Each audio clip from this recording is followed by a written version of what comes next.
সব ছুরি বন্দুক দিয়ে খেলা করে দুষ্টু বাচ্চারা, আর তাদের পেট দিয়ে শাসন করি আমরা। তবে আজকের শাসনটা শুধু ট্রেলার ছিল। এবার ভেবে দেখ, আমার মা ঐশানী ঘোষ যদি থাকতো আজকে, তাহলে কেমন গোটা সিনেমাটা দেখাতো তোদের।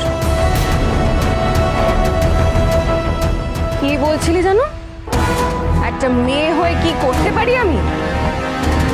একটা কথা কান খুলে শুনে রাখ, আমার রুদ্রর সামনে যদি কেউ বাধা হয়ে দাঁড়ায়, তাকে গুড়িয়ে দিতে আমার এই হাত আর এই পাই এটাই যথেষ্ট। আমি এই বাড়িতে আর কখনো ঢুকবো না।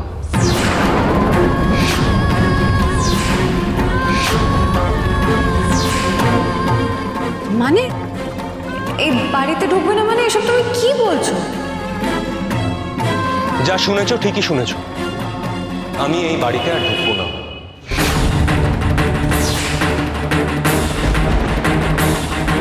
রুদ্র হঠাৎ এসব কি বলছে? কি হলো ওর হঠাৎ? ও বাড়িতে ঢুকবে না কেন বলছে?